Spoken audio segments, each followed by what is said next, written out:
جمیع حاضرین مکرم، معزز دوستو، محترم رفیقو، قرآن مجید کے خصوصی انوار اور برکات سے مالا مال ہونے کی سعادت حاصل کرنے والے میرے بزرگوں اور ساتھیوں، سورۃ البقرہ کی بالکل آخری آیت کے کچھ الفاظ جو اختتامی الفاظ ہیں جن پر سورۃ البقرہ ختم ہے، اور آج انشاءاللہ تبارک و تعالی سورۃ البقرہ کی تفسیر مکمل ہو رہی ہے۔ پھر اللہ کے کرم سے انشاءاللہ آئندہ مجلس درس سے سورہ آل عمران کا آغاز ہوگا۔ جو کلمات ابھی آپ کے سامنے پڑھنے اور تلاوت کرنے کا شرف حاصل ہوا، یہ جو کلمات ہیں سورۃ البقرہ کی آخری آیت کے آخری الفاظ، یہ دعائیہ کلمات ہیں۔ کون سے؟ دعائیہ۔ جیسا کہ آپ ابھی تلاوت کو سن کر، یہ الفاظ سن کر، مبارک اور مقدس کلمات سن کر سمجھ گئے ہوں گے کہ اس کے اندر ربنا ربنا ربنا کے الفاظ آئے۔ تو یہ جو ربنا کے کلمات ہیں یہ خود بتا رہے ہیں کہ یہ الفاظ، یہ کلمات دعا پر مشتمل ہیں۔ دعا سورۃ البقرہ کے بالکل آخری جو کلمات اور الفاظ ہیں یا آخری دو آیتیں ہیں، تو ان آیتوں کی بہت بڑی فضیلت ہے۔ گزشتہ مجلس درس میں بھی اس کا ذکر ہوا، پھر اس سے پہلے بھی کئی اعتبار سے پہلو دار گفتگو ہمارے سامنے آئی کہ سورۃ البقرہ کی بڑی شان ہے۔ پھر سورۃ البقرہ میں اس کے آخری جو آیتیں ہیں تو ان کی بہت بڑی اہمیت ہے، بہت بڑی فضیلت ہے، بہت بڑی برکت ہے۔ تو برکت اور اس کی اہمیت وہی احادیث کی شکل میں ابھی آگے عرض کروں گا۔ یہ جو کلمات ابھی آپ کے سامنے میں نے پڑھے، ربنا لا تؤاخذنا ان نسینا او اخطأنا، تو ان مبارک الفاظ کا ترجمہ یہ ہے کہ اے ہمارے رب، لا تؤاخذنا، ہماری گرفت مت فرما، ہمارا مواخذہ مت فرما، ہم کو مت پکڑ کر ان نسینا، بھئی اگر ہم بھول گئے ہیں، یعنی بھول کے اگر کوئی گناہ کیے ہیں، جرم کیے ہیں، پھر اس کے بعد اللہ نے فرمایا او اخطأنا، یا ہم کوئی غلطی سے کام کیے ہیں، خطا ہوئی ہے، تو اے پروردگار، بھول کے جو کچھ ہوا یا غلطی اور خطا کی بنیاد پر جو کچھ ہوا، مولا تعالیٰ اس پر ہماری گرفت مت فرما، ہمارا مواخذہ مت فرما، ہم کو مت پکڑ، ہم کو عذاب مت دے۔ یہ کلمات، یہ ربنا، پہلا جو ربنا ہے ان آیتوں ان کلمات میں، تو اس کے تحت میں یہ ساری باتیں عرض کی گئی، بندے کی طرف سے عرض کرنا ہے۔ پھر اس کے بعد دوسرا ربنا آیا۔ پہلے ربنا کے تحت میں آیا جو ابھی آپ نے سنا کہ اے اللہ، اے ہمارے رب، یعنی رب کو پکار کر ہم دعا میں یہ عرض کر رہے ہیں کہ مولا، بھول سے اور غلطی سے جو کچھ گناہ ہوئی ہے اس کو تو معاف فرما، مطلب اس پر پکڑ مت کر، گرفت مت فرما۔ پھر اس کے بعد دوسرا ربنا آ رہا ہے، وہ ربنا ہے ربنا ولا تحمل علینا اصرا کما حملتہ علی الذین من قبلنا۔ دوسرے ربنا کے تحت رب کو پکار کر، آواز دے کر، اس کی بارگاہ میں دستے سوال دراز کر کے بندے عرض کر رہے ہیں کہ اے ہمارے رب، ولا تحمل علینا اصرا، ہمارے اوپر زیادہ بوجھ مت ڈال، مشقت مت ڈال، کما حملتہ، جیسے تو نے مشقت ڈالی تھی علی الذین من قبلنا، ہم سے پہلے والے لوگوں پر۔ تو قرآن سے ثابت ہو رہا ہے کہ پہلے والے لوگوں پر، ہم سے پہلے جو امتیں آئیں ان کے اوپر اللہ کی طرف سے مشقت آئی تھی۔ تو اللہ رب العزت کی بارگاہ میں اب یہ امت یہ دعا کرنے کے لیے حکم دیا جا رہا ہے کہ اے ہمارے رب، تو ان لوگوں کی طرح مشقت ہم پر مت ڈال جو تو پہلے والے لوگوں پہ ڈالا کرتا تھا۔ یہ دوسرا ربنا کہہ کر اللہ رب العزت کی بارگاہ میں یہ التجا کی جا رہی ہے۔ اب ذہن میں بیٹھ رہا، پہلے ربنا کے تحت میں اللہ سے مانگا جا رہا ہے کہ اے اللہ، اگر بھول کے غلطی سے کوئی گناہ ہوا تو اس کے اوپر گرفت مت فرما۔ دوسرے ربنا کے تحت میں اللہ کی بارگاہ میں عرض کیا جا رہا ہے کہ مولا، ایسا زیادہ مشقت والا بوجھ ہم پر مت ڈال جو پہلے والے لوگوں پر تو نے ڈالا تھا۔ یہ ہو گیا۔ پھر اس کے بعد تیسرا ربنا آ رہا ہے۔ تو سمجھ میں آ رہی کہ بات یہ ایک دعا نہیں ہے، دعا پہ دعا ہو رہی ہے۔ تیسرا ربنا ہے ربنا ولا تحملنا ما لا طاقت لنا به۔ تو اللہ سے عرض کیا جا رہا ہے، بندے عرض کر رہے ہیں کہ اے ہمارے رب، تو ہمارے اوپر ایسا بوجھ بھی مت ڈال جس کی ہم کو طاقت نہیں ہے۔ پہلے والے لوگوں پر جیسے بوجھ آیا تھا، مشقتیں آئی تھی، تو ایسی مشقتیں بھی مت ڈال۔ دوسرا یہ ہے کہ اب مشقت تو ڈالتا تو ہے اللہ رب العزت، کیونکہ بندے کی صفائی ہونا ہے، پھر بندہ اس دنیا کے اندر امتحان سے گزرنا ہے، مشقت تو ضرور آئے گی۔ پیدا ہوا ہے تو مشقت ضرور آئے گی، دنیا میں ہے تو مشقت ضرور آئے گی، بادشاہ کو بھی آئے گی، فقیر کو بھی آئے گی، محتاج کو بھی آئے گی، غنی کو بھی آئے گی۔ مشقتوں کے انداز الگ ہوں گے، مصیبتوں کے طریقے الگ ہوں گے، لیکن مصیبتیں ضرور آئیں گی کیونکہ بندہ دنیا میں ہے۔ تو اب پہلے کی امتوں کی طرح مشقت مت ڈال، یہ دعا کی گئی۔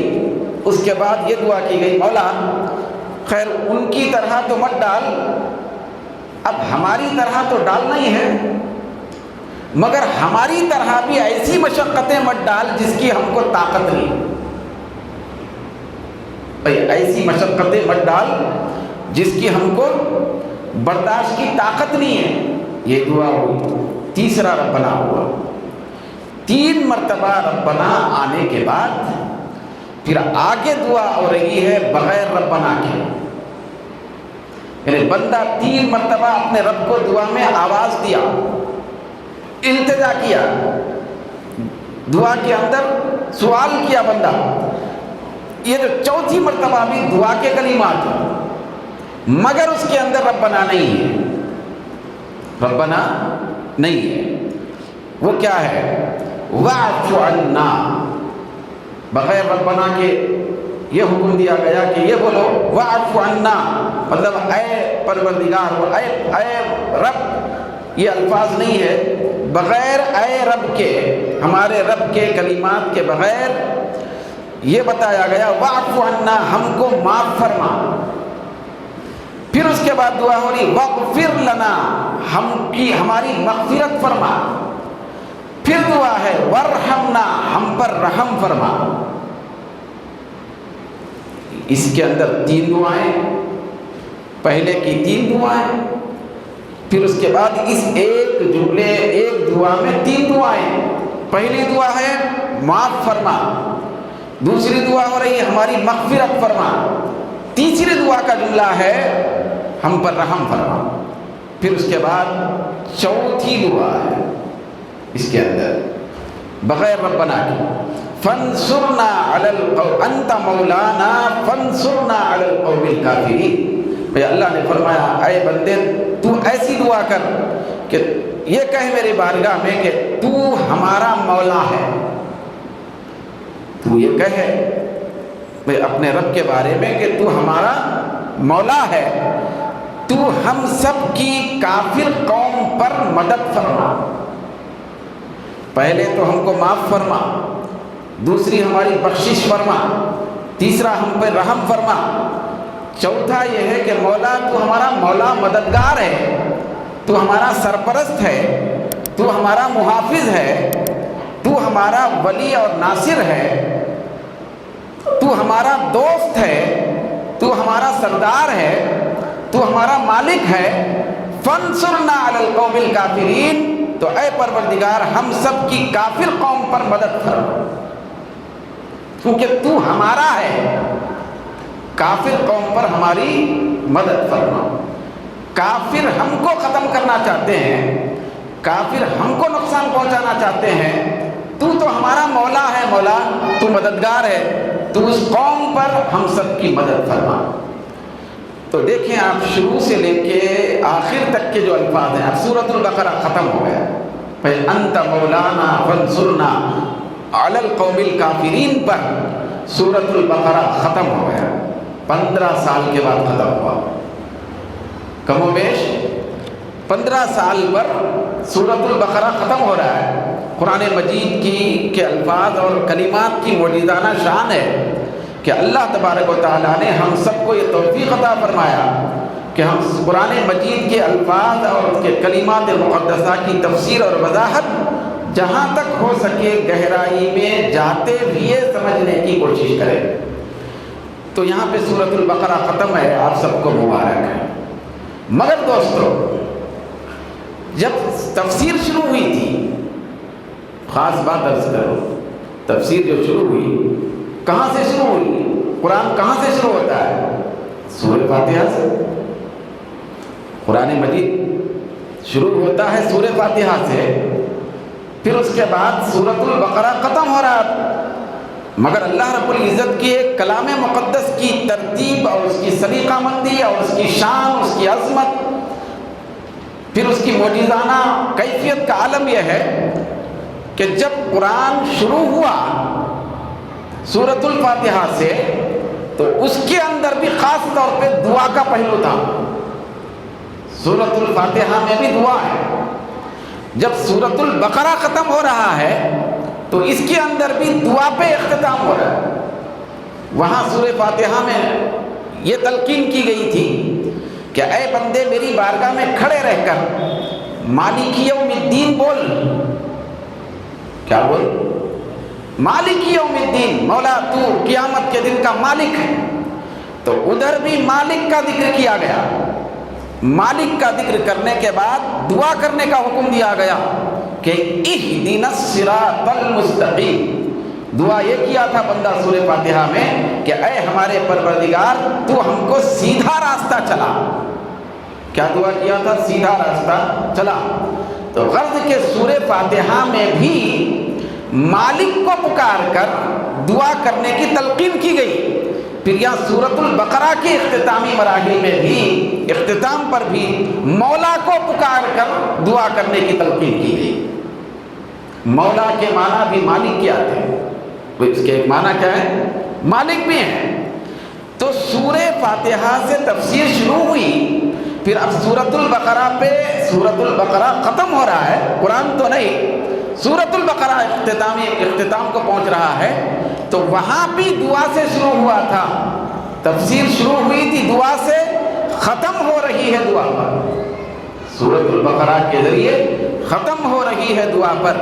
پروردگار عالم یہ درس دینا چاہتا ہے، ان سارے مجالس درس کا خلاصہ ہے یہ بتانا چاہتا ہے کہ اے میرے کلام کی مجلس درس میں حاضر ہو کر میرے کلام کی آیتوں کی سماعت کرنے والے اور سمجھنے والے بندوں، یاد رکھو ایک چیز مت چھوڑو، دیکھو کہ میں شروع میں بھی دعا رکھا ہوں اور آخر میں بھی دعا رکھا ہوں۔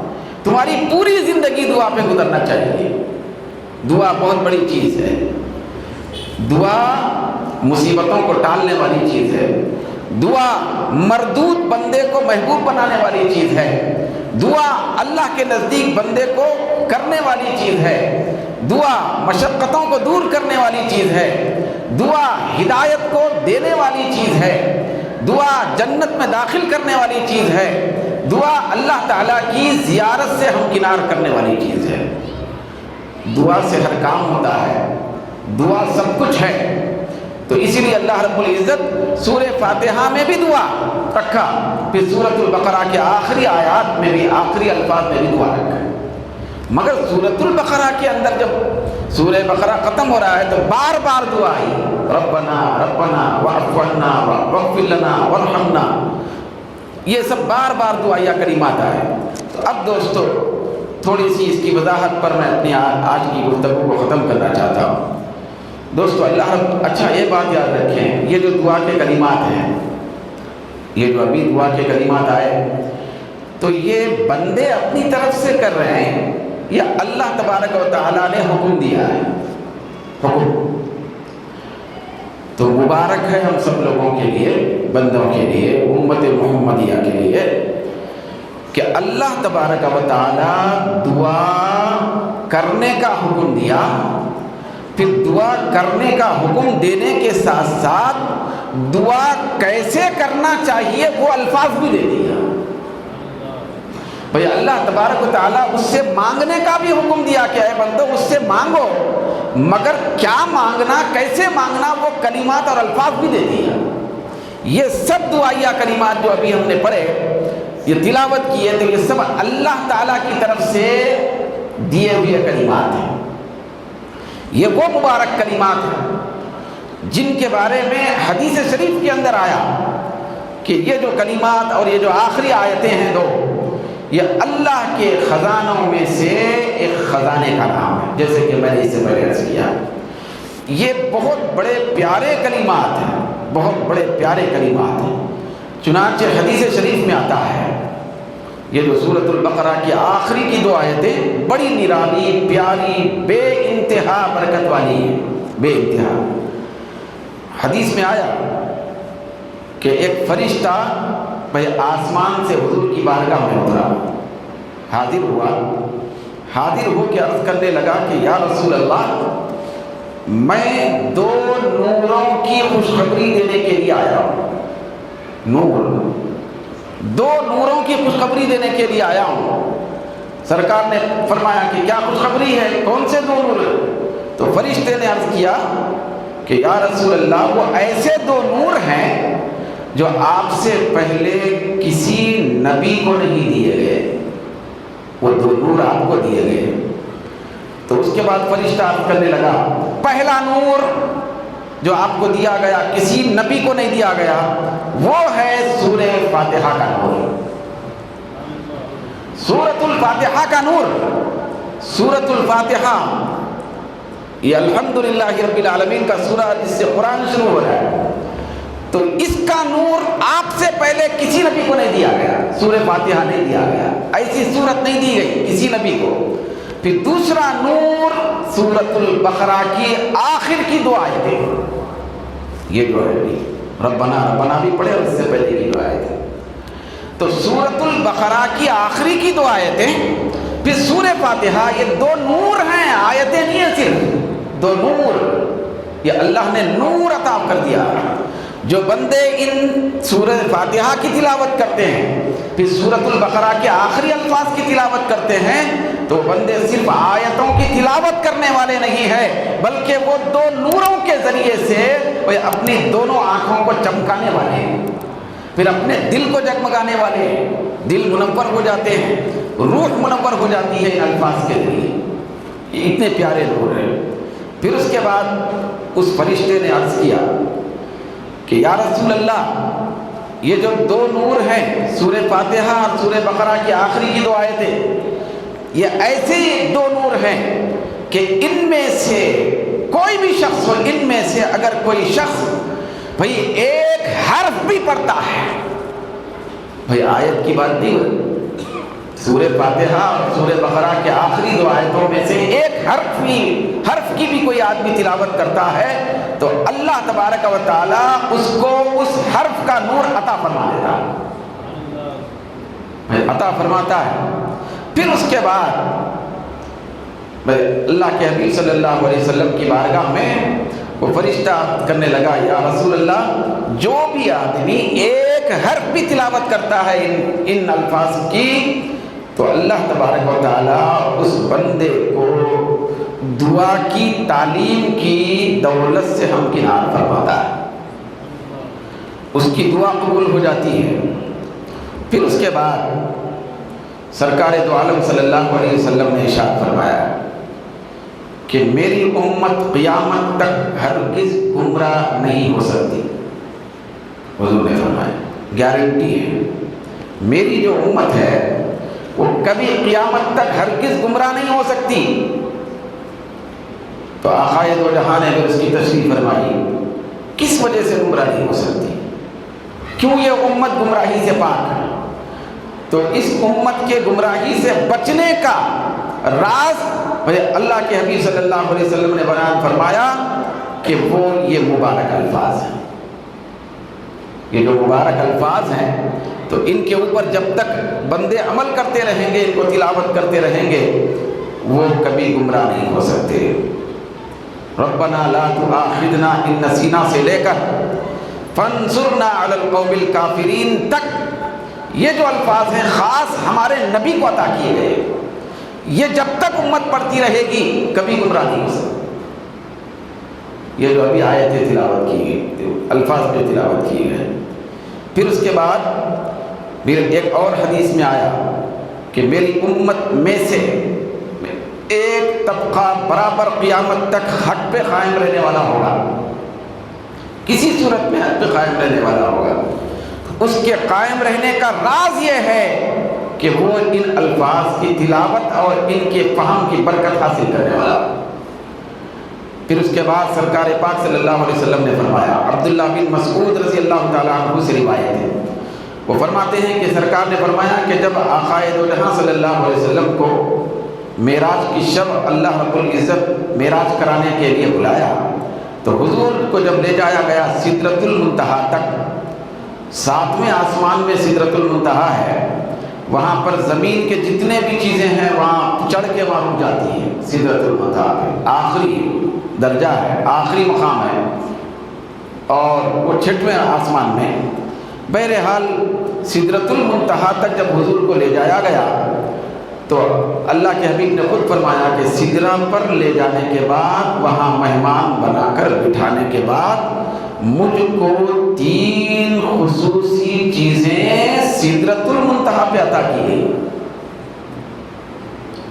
تو ان میں سے پہلی چیز حضور فرماتے ہیں فَأُعْطِيَ رسول اللہ صلی اللہ علیہ وسلم ثلاثا وَيُعْطِيَ الصَّلَوَاتِ الْخَمْسِ، پہلی بہترین چیز یہ دی گئی سدرۃ المنتہا کے اوپر بلا کر کہ 5 نمازیں حضور کو عطا کی گئی۔ وَأُعْطِيَ خَوَاتِيمَ سورۃ البقرہ، پھر حضور خود فرماتے ہیں کہ سورہ بقرہ کے آخری جو آیتیں ہیں اور آخری الفاظ ہیں یہ بھی سدرۃ المنتہا کے اوپر مہمان بنا کے بٹھا کے مجھ کو عطا کی گئی۔ پھر اس کے بعد یہ بھی بیان کیا گیا، یہ عطا کیا گیا میری امت میں سے جو بھی شخص کفر اور شرک کرنے والا نہیں ہے، چاہے وہ کتنا ہی بڑا گناہ گار کیوں نہ ہو، پروردگار عالم میری امت کے بڑے سے بڑے گناہ گار کو بھی اپنے فضل و کرم سے معاف فرمانے والا ہے۔ یہ بھی عطا کیا گیا، 3 چیزیں خصوصی عطا کی گئی۔ پھر اس کے بعد سرکار پاک صلی اللہ علیہ وسلم نے ارشاد فرمایا، یہ حضرت ابو مسعود انصاری رضی اللہ تعالیٰ عنہ سے روایت ہے، حضور فرماتے ہیں کہ الآیتان من آخر سورۃ البقرۃ من قرأ بہما فی لیلۃ کفتاه، حضور نے فرمایا کہ سورہ بقرہ کی آخری کی 2 آیتیں وہ ایسی پیاری آیتیں ہیں جو بندہ بھی ان 2 آیتوں کو کسی بھی رات میں پڑھے گا تو وہ 2 آیتیں اس بندے کے لیے رات بھر کافی ہو جائیں۔ نہ ظاہری دشمن اس کے اوپر حملہ کر سکتا ہے، نہ شیطان جیسا دشمن حملہ کر سکتا ہے، وہ آیتیں کافی ہو جائیں گی۔ پھر حضرت نعمان بن بشیر رضی اللہ تعالیٰ عنہ سے روایت ہے، حدیث میں آتا ہے کہ سرکار پاک صلی اللہ علیہ وسلم نے فرمایا، اب دیکھیے قرآن مجید اللہ تعالیٰ نازل فرمایا ہے نا بھائی اللہ تعالیٰ قرآن مجید نازل فرمایا، بھائی یہ اللہ کا کلام نازل ہوا، نازل فرمایا، مگر اللہ تبارک و تعالیٰ اپنی شان کے لائق بھائی اپنے دستے قدرت سے لکھا ایسا نہیں ہے، پورا قرآن نازل ہوا، اتارا گیا، لیکن اللہ رب العزت نے اس کو لکھ کے رکھا۔ بھائی ایسی بات نہیں ہے کہ وہ اپنے دستے مبارک سے جیسی اور جیسا اس کا دستے قدرت ہے اس کی شان کے لائق اس کو لکھا بھی ہے، تو ایسا ثابت نہیں ہے۔ مگر سرکار فرماتے ہیں کہ ان اللہ تبارک و تعالی کتب کتابا قبل ان یخلق السماوات والارض بألفی عام فانزل منہ آیتین ختم بہما سورۃ البقرہ فلا تقرآن فی دار ثلاث لیال فیقربها شیطان۔ حضور فرماتے ہیں کہ اللہ تبارک و تعالی آسمانوں اور زمینوں کو پیدا فرمانے سے پہلے خود لکھا ہے۔ کیا ہے؟ لکھ کے رکھا ہے۔ کب؟ آسمان زمین کو پیدا کرنے سے 2000 سال پہلے بھائی اللہ رب العزت نے خود لکھ کے رکھا ہے۔ کیا؟ وہی کہ سورۃ البقرہ جن 2 آیتوں پر ختم کیا ہے وہ 2 آیتیں لکھ کے رکھا، وہ اپنے دست قدرت سے لکھا ہے۔ وہ آگے بعد آتا کھلے طور پہ وضاحت کے ساتھ دست مبارک سے لکھنے کی بات بھی آ رہی ہے، پوری وضاحت کے ساتھ آتی ہے دوسری حدیث میں۔ پھر حضور نے فرمایا کہ یہ 2 آیتیں جو سورۃ البقرہ کی آخری آیتیں ہیں، یہ کسی بھی گھر میں 3 رات نہیں پڑھا جاتا ہے مگر شیطان وہاں داخل نہیں ہو سکتا۔ یعنی 3 آیت، یہ دو آیتیں 3 دن تک اگر کسی کے گھر میں پڑھے جائیں، 3 رات پڑھے جائیں تو اس گھر میں شیطان داخل نہیں ہو سکتا۔ شیطان کو بھگانے کا، دور کرنے کا آسان طریقہ یہ ہے کہ سورۃ البقرہ کی آخری کی 2 آیتیں تلاوت کی جائیں گھر میں۔ پھر اس کے بعد حضرت ابو مسعود انصاری رضی اللہ تعالیٰ عنہ مرفوعاً حدیث کو روایت کرتے ہیں کہ سرکار نے فرمایا کہ انزل اللہ آیتین، اللہ تعالیٰ 2 آیتیں ایسی نازل فرمایا، من کنوز الجنتی، جو جنت کے خزانوں میں سے ہے 2 آیتیں۔ کیسے؟ کتبہما الرحمن بیدہ، اللہ تعالیٰ ان 2 آیتوں کو، سورۃ البقرہ کی آخری 2 آیتوں کو پروردگار عالم اپنے دستے مبارک سے لکھا، صرف نازل نہیں کیا، لکھا اپنے دست قدرت سے۔ تو دوستو یہ جو آیتیں ہیں 2، یہ وہ آیتیں ہیں جس کو ہمارے رب نے اپنے دست قدرت سے اپنی شان کے لائق لکھا ہے۔ تو آپ اندازہ لگائیں، ہمارا کوئی دوست ہے چہیتا، ہمارا کوئی محبوب ہے، خاص آدمی ہے، وہ اگر لیٹر لکھ کے ہمارے پاس بھیجتا ہے، بار بار اس کی رائٹنگ کو ہم دیکھ کے خوش ہوتے ہیں، اس کے اوپر بہت زیادہ مسرت اور خوشی کا اظہار کرتے ہیں۔ میرے اس پیارے کی رائٹنگ ہے، اس کا لکھا ہوا خط ہے، خط لے کے ناچتے جا رہے ہیں اور زیادہ سے زیادہ ادھر ادھر اچھل رہے ہیں۔ پوچھے لوگ کیا بات ہے بھائی؟ نہیں، میرے دوست کا خط ہے جس سے بہت زیادہ مجھے محبت ہے، اس کی طرف سے کئی دن کے بعد ایک خط آیا ہے، اس کو لے کے جھومتے ہیں، چومتے ہیں۔ تو دوستو ایک دوست کا خط ہوتا ہے۔ یہاں آقا فرماتے ہیں کہ سورۃ البقرہ کی آخری کی 2 آیتیں یہ ایسی آیتیں ہیں کہ رب ذوالجلال خالق دو جہاں ہمارے خدا نے اپنے دستے مبارک سے لکھ کے ہم کو عطا فرمایا ہے، ہمارے لیے بھیجا۔ اس کو دیکھ کے، پڑھ کے، سمجھ کے خوش ہو جاؤ، پھر اس کے اندر ہمارا ہی بھلا ہے۔ ہم کو صرف دعا کا طریقہ بتایا گیا، دعا کا طریقہ۔ تو یہ اللہ رب العزت اپنے دستے مبارک سے 2 آیتیں کب لکھا؟ حدیث میں آیا قبل ان یخلق الخلق بألفی سنۃ، مخلوق کو پیدا کرنے سے 2000 سال پہلے یہ 2 آیتیں اللہ رب العزت اپنے دستے مبارک سے لکھا۔ پھر اس کے بعد آقا فرماتے ہیں من قرأہما بعد العشاء الآخرۃ اجزتاہ من قیام اللیل۔ حضور فرماتے ہیں کہ جو شخص عشاء کے بعد، عشاء کی نماز کے بعد ان 2 آیتوں کو پڑھتا ہے، تلاوت کرتا ہے، تو یہ 2 آیتیں رات بھر اللہ کی عبادت میں کھڑے رہ کر عبادت کرنے کے برابر ثواب دلاتی ہیں۔ یہ 2 آیتیں اگر عشاء کی نماز کے بعد پڑھ لیا کوئی شخص، پڑھ کے سو گیا، سجدے میں نہیں ہے، سو گیا، نماز نہیں پڑھ رہا، سو گیا، تلاوت میں نہیں ہے، سو چکا ہے، مگر عشاء پڑھ کے 2 آیتیں پڑھ کے سو گیا ہے سورۃ البقرہ کی آخری، تو اللہ تبارک و تعالیٰ رات بھر قیام کرنے اور عبادت کرنے کا ثواب اس کو عطا فرماتا ہے۔ اتنی برکت ہے ان 2 آیتوں کی۔ تو اس کے بعد حضرت ابو سعید خدری رضی اللہ تعالیٰ عنہ فرماتے ہیں، حضور نے فرمایا یہ جو سورہ بقرہ ہے، خاص سورہ بقرہ کے سلسلے میں حضور نے فرمایا کہ اے لوگوں سورہ بقرہ کو سیکھا کرو۔ پھر اس کے بعد حضور نے فرمایا کیونکہ اس کو سیکھنا برکت ہے، اس کو چھوڑنا حسرت ہے۔ پھر اس سورہ بقرہ کی وجہ سے کبھی بھی جادوگر تمہارے اوپر جادو کا کوئی اثر نہیں ڈال سکتے، شیاطین قریب نہیں آ سکتے۔ یہ دیلمی نے مسند الفردوس میں حدیث کو روایت کیا ہے۔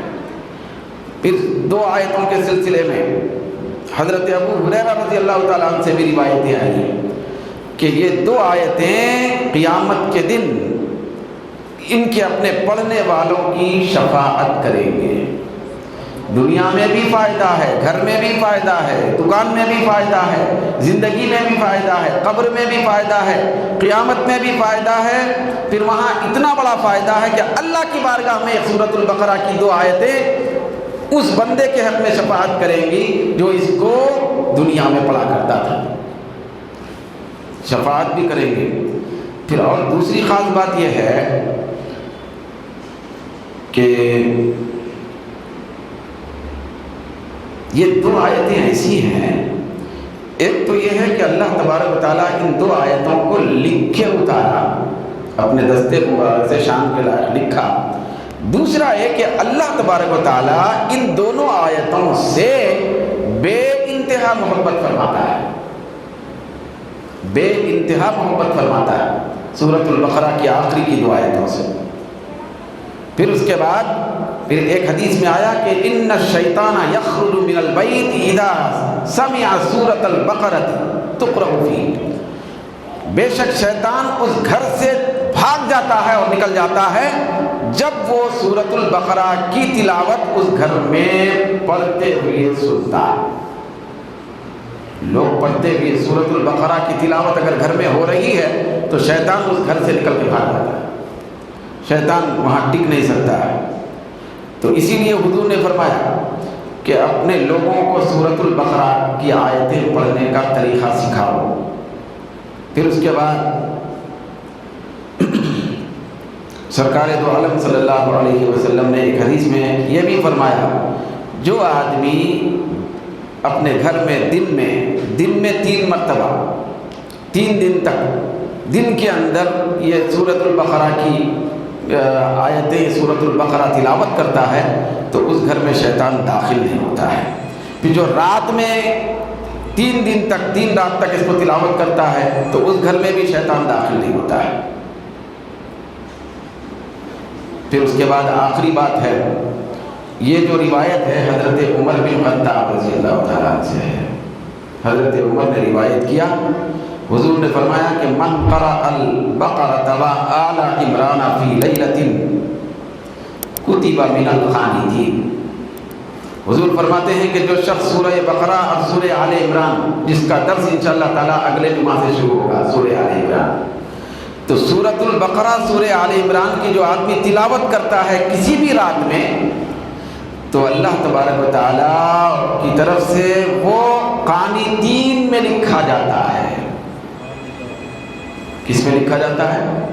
قانتین میں۔ قانتین کس کو کہتے ہیں؟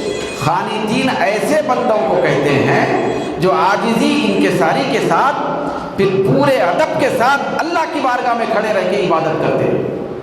تو جو بندے سورۃ البقرہ اور سورہ آل عمران کسی بھی رات میں تلاوت کرتے ہیں تو ان کو اللہ کی بارگاہ میں ادب سے پورے شرائط کے ساتھ پھر پورے حوصلے کے ساتھ عبادت کرنے والے بندوں میں شامل فرما دیتا ہے، مقبول عبادت کا ثواب اس بندے کو نصیب ہو جاتا ہے۔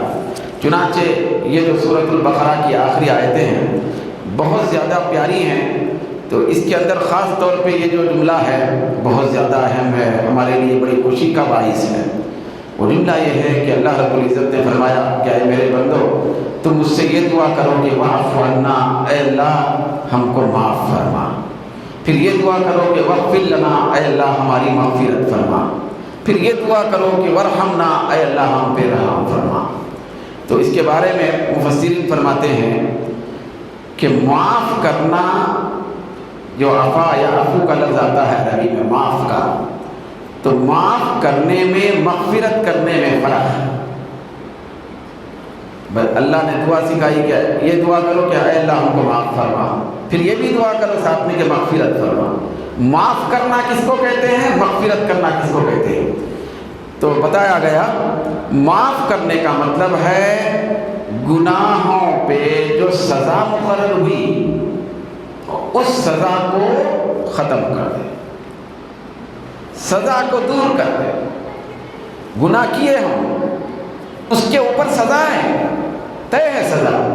تو معاف کرنے کا مطلب یہ ہے کہ جو گناہوں پر سزا مقرر کی گئی مولا تعالیٰ اس سزا کو کل عدم کر دے، اس کو ختم کر دے. یہ ہے معاف کرنے کا مطلب. مغفرت کرنے کا مطلب یہ ہے کہ اے پروردگار، دیکھیے سزا جو ہوتی ہے معاف ہونے کے بعد بھی دھبا رہتا. ایک آدمی کسی دوسرے آدمی کو کی پاکٹ مار دیا، مار دینے کے بعد جس کی پاکٹ مارا انہیں معاف بھی کر دیا، مگر لوگوں میں آ گیا تھا، دھبا تو لگ گیا. بہت سارے ایسے گناہ ہوتے ہیں معاف تو ہو جاتے ہیں لیکن دھبا اور اثر باقی رہتا ہے. اثر کیا رہتا؟ باقی رہتا ہے اثر.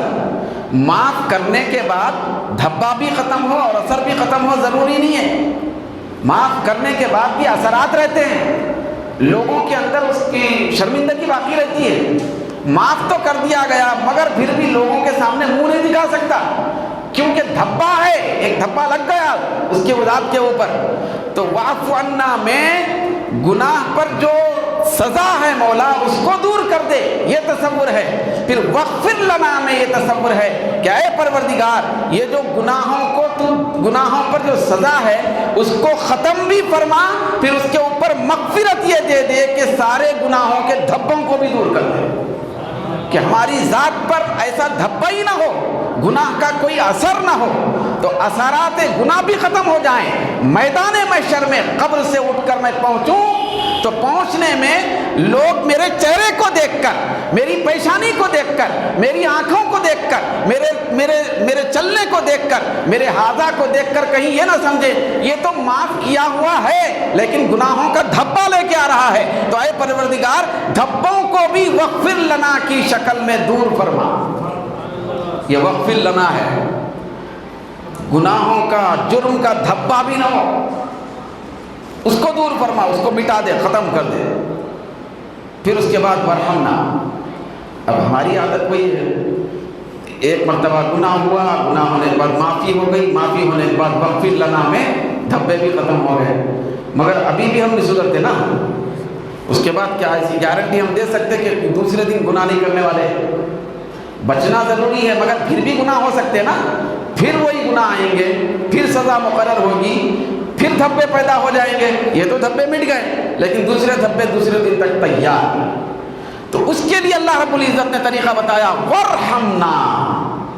کیا فرمایا؟ واعف عنا واغفر لنا ورحمنا. مطلب یہ ہے کہ اے پروردگار ہم اس بات کا اقرار کرتے ہیں کہ اب تک تو گناہ معاف ہوئے، پھر دھبے بھی ختم ہو گئے، لیکن مولا ہماری کوتاہ طبیعتوں کی وجہ سے، ہماری دل کی پراگندگی کی وجہ سے، ہمارے دل کے کالے پن کی وجہ سے یہ بہت مشکل ہے ہمارے لیے کہ کل پھر ہم گناہ نہ کریں. تو اے پروردگار ہم پر رحم فرما. مطلب یہ ہے کل بھی اگر کوئی گناہ ہو رہے ہیں تو اپنے فضل و کرم سے اس کو بھی معاف فرما. تو آج تو معافی چاہ رہے ہیں ہم، مگر کل ہم پر رحم فرما. مطلب یہ ہے کہ ایسی زندگی کل کا سورج نکلنے کے بعد ہم کو عطا فرما کہ اس کل کا سورج طلوع ہونے والی زندگی میں ہم گناہ کو چھوڑنے والے بنے، نیکیوں کو کرنے والے بنے. لیکن پھر بھی پروردگار پھر اگلے مرحلے میں کوئی گناہ ہو جائے تو ہم پر رحم فرما. ہم پر کیا کر، رحم فرما، پھر انت مولانا، تو ہمارا مالک ہے، فانصرنا علی القوم الکافرین، مولا کافر قوم پر ہم سب کی مدد فرما۔ کیوں؟ اس لیے کہ کافر اس کو کہتے ہیں جو شور مچائے، کافر اس کو کہتے ہیں جو اللہ اس کے رسول سے لوگوں کو دور کرے، کافر اس کو کہتے ہیں جو خیالات اور ظاہری طور پر، خیالات کے طور پر وہ اللہ رب العزت سے مومنین کو دور ہٹائے۔ کافر تو یہی چاہتے تھے نا، تلاوت ہوتی تھی مسجد نبوی میں، صحابہ کرام نماز پڑھتے تھے، زور زور سے تلاوت کرتے تھے، تو کافر لوگ کعبے کے صحن میں بیٹھ کر، اور ادھر مسجد نبوی میں نہیں، کافر کعبے کے صحن میں بیٹھ کر جب کعبے کے صحن میں نماز ادا کی جاتی تو سیٹیاں بجا کر شور مچایا کرتے تھے۔ تو شور مچانا، معافی مانگنے میں رکاوٹ پیدا کرنا، عبادت میں رکاوٹ پیدا کرنا، تلاوت میں رکاوٹ پیدا کرنا، تو اس کے ذریعے سے ہماری طبیعتیں بالکل تلاوت اور عبادت کے اندر زیادہ مائل نہیں ہوں گی۔ تو اس لیے اے پروردگار، اس کافر قوم پر جو ہم کو عبادت سے اور تیرے راستے پہ چلنے سے روکتے ہیں، ان کے اوپر ہماری مدد فرما، مدد بھی فرما دے۔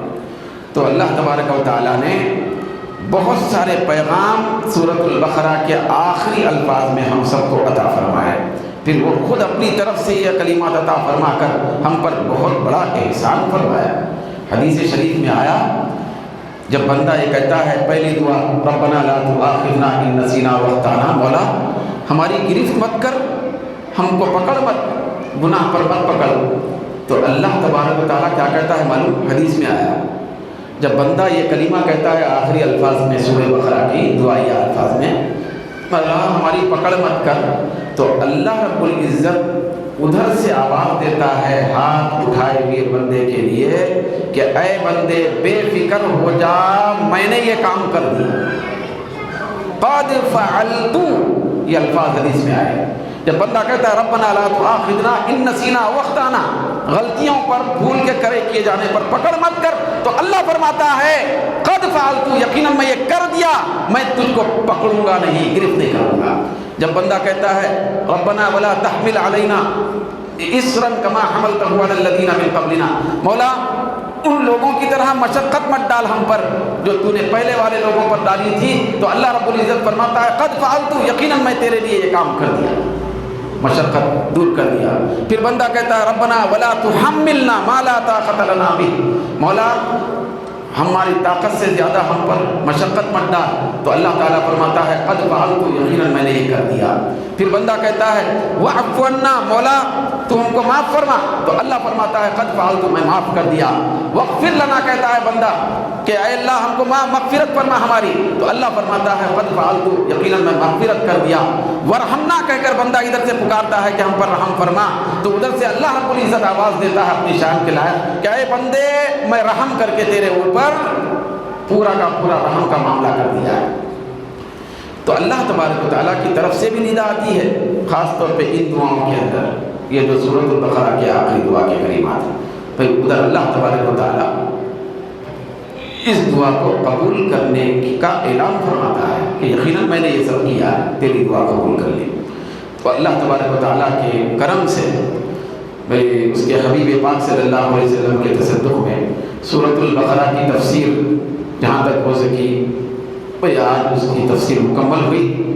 بہت ساری غلطیاں ہم سے ہوئی ہوں گی، بہت ساری کوتاہیاں ہوئی ہوں گی دوران تفسیر، بہت ساری لفظشیں ہوئی ہوں گی، کیونکہ اللہ رب العزت کا کلام مقدس ہے، تو لہذا ہم اللہ کی بارگاہ میں اس کے حضور معافی مانگتے ہیں، ہم سب مل کر پھر اس کی بارگاہ میں دعا کرتے ہیں مولا میں اس درمیان میں جتنی بھی غلطیاں ہوئی، کوتاہیاں ہوئی، خطائیں ہوئی، لفظشیں ہوئی، مولا تعالیٰ ان سب لفظشوں کو خطاؤں کو دور فرما۔